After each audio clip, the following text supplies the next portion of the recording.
हद तक विक्स की कुछ खास इंपॉर्टेंस नहीं रहेगी, क्योंकि इसी मार्केट के अंदर ये विक्स इसी तरह से रोटेट करेगा। लेकिन जैसे 13.5 के ऊपर बढ़ेंगे, हमारा फियर मार्केट के अंदर बढ़ेगा, डर बढ़ेगा, ट्रेडर्स उतरेंगे नहीं मार्केट के अंदर बाय करने के लिए। सेल होगा नहीं होगा वो अलग बात है, लेकिन बाय करना भी रुक सकता है, लेकिन वो शुरू होगा 13.5-14 के ऊपर जाके। फिलहाल अभी इतने घबराने की बात नहीं, लेकिन फिर भी सचेत रहिएगा, हम तो आपको हमेशा से बात करते हैं।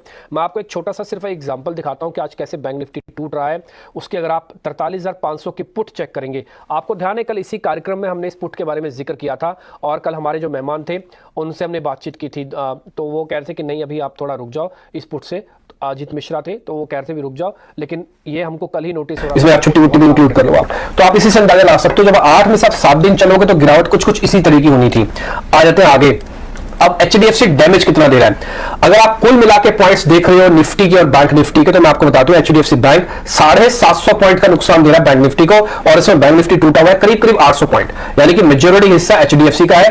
जब ये बताते हैं कि दूसरे बैंक भी पार्टिसिपेट कर रहे हैं, दूसरे बैंक की वेटेज और परसेंटेज दोनों कम होने की वजह से नुकसान आपको ज्यादा नहीं दिख रहा, बट एचडीएफसी कर रहा है। दूसरा बात, एचडीएफसी की दोनों ट्रेंड्स निफ्टी को जो नुकसान पहुंचा रहे हैं वो करीब 130 पॉइंट का है, और निफ्टी इस समय टूटा हुआ है 140 से 150 पॉइंट, यानी कि यहां पर भी वेटेज एचडीएफसी की है। रिलायंस और आईसीआईसीआई इसको काउंटर कर रहे हैं, इसको हम इंडेक्स मैनेजमेंट भी कह सकते हैं। बैंक निफ्टी और निफ्टी चल रहा था, लेकिन आज यही शेयर रियल कल्प्रिट होकर निकले हैं, और उसने बैंक निफ्टी को न केवल 43,500 के लेवल से नीचे झटक दिया, बल्कि बैंक निफ्टी के लिए अब चैलेंज ये है कि 43,000 भी बचेगा कि नहीं बचेगा, क्योंकि 43,000 आपको ध्यान है इसी सीरीज के साथ हमने शुरू किया था, और चौथे दिन हमने ब्रेकआउट्स किए, पांचवें दिन अब हम ब्रेकडाउन की तरफ बढ़ रहे हैं।